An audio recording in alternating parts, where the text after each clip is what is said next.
જે ઘરમાં અજાણી છોકરી રાત્રે આવે છે ત્યાં શું થાય છે? નમસ્કાર મિત્રો, આપ સૌનું ફરી એકવાર સ્વાગત છે.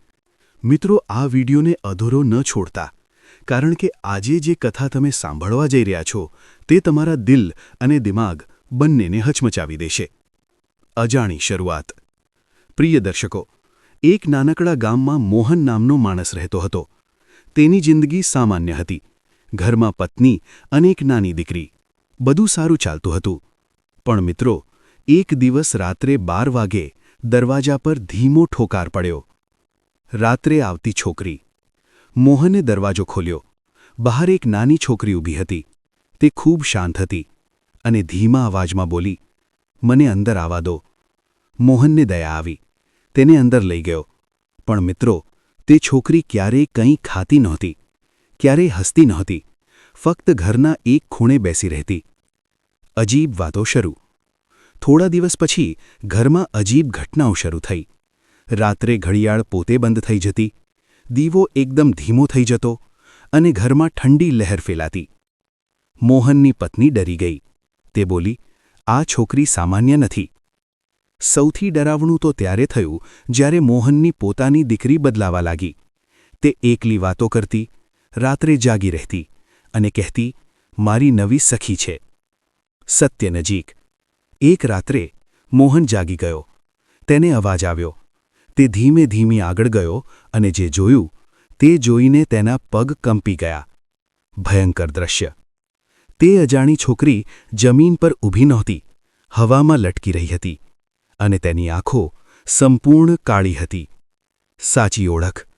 અચાનક છોકરીએ માથું ફેરવ્યું અને બોલી, "હું અહીં એકલી નથી આવી." છુપાયેલું રહસ્ય. મોહનને ગામના એક વૃદ્ધ પાસે ખબર પડી કે વર્ષો પહેલાં એ જ ઘરમાં એક છોકરીનું મૃત્યુ થયું હતું અને તે હજુ પણ તેના મિત્ર શોધે છે. ખતરનાક નિર્ણય. હવે મોહન સામે મોટો પ્રશ્ન હતો. તે છોકરીને બહાર કાઢે કે તેના સત્યને સ્વીકારી લે? ક્લાઇમેક્સ. એક રાત્રે તે છોકરી ગાયબ થઈ ગઈ, પણ જતા જતા એક વાત કહી ગઈ, "હું ફરી આવીશ." પ્રિય દર્શકો, આજ સુધી કોઈને ખબર નથી તે છોકરી કોણ હતી અને શું તે ફરી આવી? જો તમને આવી મિસ્ટ્રી સ્ટોરી ગમે તો કોમેન્ટમાં લખજો મોર. અને આવી જ ભયંકર અને રહસ્યમય કથાઓ માટે ચેનલને સબસ્ક્રાઇબ કરવાનું ભૂલશો નહીં. છોકરી ફરી આવી, પણ આ વખતે એકલી નહોતી. નમસ્કાર મિત્રો, આપ સૌનું ફરી એકવાર સ્વાગત છે. મિત્રો, પાર્ટ 1માં આપણે જોયું કે એક અજાણી છોકરી મોહનના ઘરમાં આવી અને અચાનક ગાયબ થઈ ગઈ. પણ મિત્રો, શું એ ખરેખર ગાયબ થઈ ગઈ હતી કે પછી કંઈક વધુ ભયંકર થવાનું હતું? આજની કથામાં સત્ય બહાર આવશે. ફરી શરૂ થયેલી ઘટનાઓ. પ્રિય દર્શકો, છોકરી ગાયબ થયા પછી થોડા દિવસો સુધી બધું શાંત હતું. મોહનને લાગ્યું કે હવે બધું ઠીક થઈ ગયું. પણ મિત્રો, એક રાત્રે ફરીથી દરવાજા પર ઠોકાર પડી. આ વખતે અવાજ અલગ હતો. આ વખતે ઠોકાર થોડી જોરથી હતી. મોહન ડરી ગયો, પણ હિંમત કરીને દરવાજો ખોલ્યો. ભયંકર દ્રશ્ય. બહાર કોઈ એક નહોતું, 2 છોકરીઓ ઊભી હતી. એક એ જ જૂની અને બીજી તેના પાછળ છાયાની જેમ ઊભી. ઘરમાં પ્રવેશ. મોહન કંઈ બોલે એ પહેલાં બંને છોકરીઓ અંદર આવી ગઈ. ઘરમાં અચાનક ઠંડી વધી ગઈ. દીવો ઝબૂકવા લાગ્યો. દીકરી સંપૂર્ણ બદલાઈ ગઈ. હવે મોહનની દીકરી સંપૂર્ણ બદલાઈ ગઈ.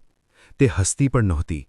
આખો દિવસ ખૂણે બેસી રહેતી અને રાત્રે એ જ છોકરીઓ સાથે વાત કરતી. એક દિવસ તેણે કહ્યું, "પપ્પા, હવે હું એકલી નથી." સાચી ભયાનક વાત. એક રાત્રે મોહન જાગી ગયો. તેને પોતાની દીકરીના રૂમમાંથી અવાજ આવ્યો. જ્યારે તે અંદર ગયો, આત્મા દેખાઈ. તેના આગળ જે હતું તે જોઈને મોહન જમીન પર પડી ગયો.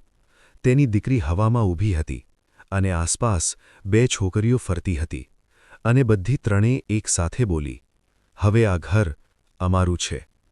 મદદ માટે દોડ. સવારે મોહન સીધો ગામના વૃદ્ધ પાસે ગયો. તેને બધું કહ્યું. વૃદ્ધે ગંભીર અવાજમાં કહ્યું, "તું મોટી ભૂલ કરી છે." ખતરનાક સત્ય. તમે તેમને ઘર આપ્યું, હવે તેઓ અહીંથી નહીં જાય. આ માત્ર એક આત્મા નથી, આ એક શક્તિ છે. અંતિમ ચેતવણી. વૃદ્ધે કહ્યું, "જો તું હવે કંઈ નહીં કરે તો તારી દીકરી હંમેશા માટે તેમની સાથે જતી રહેશે. રાત્રે અંતિમ મુકાબલો. તે રાત્રે મોહન હિંમત કરીને દીકરીના રૂમમાં ગયો. બંને છોકરીઓ ફરીથી ત્યાં હતી. ક્લાઇમેક્સ. અચાનક એક છોકરી આગળ આવી અને ધીમે બોલી, તમે અમને અહીં બોલાવ્યા છે. હવે અમને મોકલવું એટલું સહેલું નથી. Ending suspense. Next part hook. મિત્રો, શું મોહન પોતાની દીકરીને બચાવી શકશે?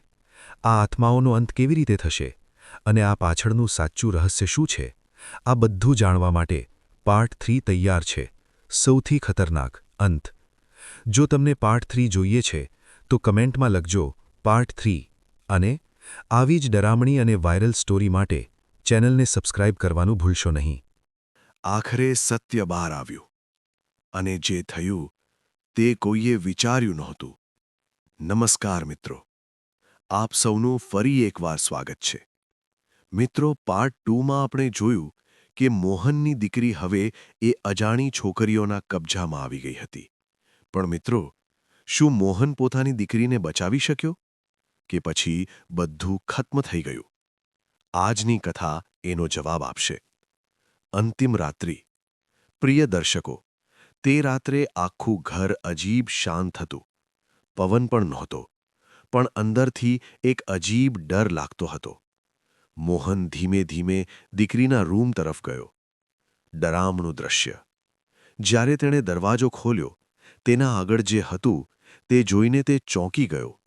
તેની દીકરી જમીન પર નહોતી, તે હવામાં લટકી રહી હતી અને 2 છોકરીઓ તેની આસપાસ ફેરવી રહી હતી. સાચો સામનો. મોહન હિંમત કરીને આગળ ગયો અને જોરથી બોલ્યો, મારી દીકરીને છોડી દો. અચાનક બંને છોકરીઓએ એક સાથે માથું ફેરવ્યું અને ધીમા અવાજમાં બોલી, હવે મોડું થઈ ગયું છે. સાચી ઓળખ ખુલ્લી. એક છોકરી આગળ આવી અને બોલી, વર્ષો પહેલાં આ જ ઘરમાં અમારું અંત થયું હતું. અમને કોઈએ બચાવ્યા નહોતા અને હવે અમને અમારી જગ્યા પાછી જોઈએ છીએ. ભયંકર સત્ય. પ્રિય દર્શકો, મોહનને સમજાયું, આ માત્ર આત્માઓ નહોતા, આ અધૂરી ઈચ્છાઓ હતી જે હવે બદલો લેવા આવી હતી. અંતિમ ઉપાય. મોહનને વૃદ્ધની વાત યાદ આવી. તેમને શાંતિ આપો, નહીંતર તેઓ ક્યારેય નહીં જાય. હિંમતનો નિર્ણય. મોહન જમીન પર બેસી ગયો અને આંખ બંધ કરીને બોલ્યો, જો મેં કોઈ ભૂલ કરી હોય તો મને માફ કરજો, પણ મારી દીકરી નિર્દોષ છે. અચાનક ઘરમાં તેજ પ્રકાશ થયો અને બંને છોકરીઓ એકબીજાને જોઈને શાંત થઈ ગઈ. અંતિમ મુક્તિ. ધીમે ધીમે દીકરી જમીન પર આવી ગઈ. છોકરીઓનો ચહેરો શાંત થઈ ગયો અને તેઓ ધીમે ધીમે ગાયબ થવા લાગી. જતા પહેલા એક છોકરીએ કહ્યું, આભાર, અમને શાંતિ મળી. નવું સવાર. સવારે ઘર સંપૂર્ણ શાંત હતું. બધી અજીબ ઘટનાઓ બંધ થઈ ગઈ. મોહનની દીકરી ફરી સામાન્ય થઈ ગઈ. અંતિમ સંદેશ. પ્રિય દર્શકો, આ કથા આપણને શીખવે છે કે ડર નહીં, સમજણ જરૂરી છે. દરેક આત્મા ખરાબ નથી હોતી. ક્યારેક તેમને ફક્ત શાંતિ જોઈએ છે. Viral ending. જો આપને આ સ્ટોરી ગમી હોય તો કોમેન્ટમાં જરૂર લખજો એન્ડ. પ્રણામ. અને આવી જ રસપ્રદ અને ડરામણી કથાઓ માટે ચેનલને સબસ્ક્રાઇબ કરવાનું ભૂલશો નહીં.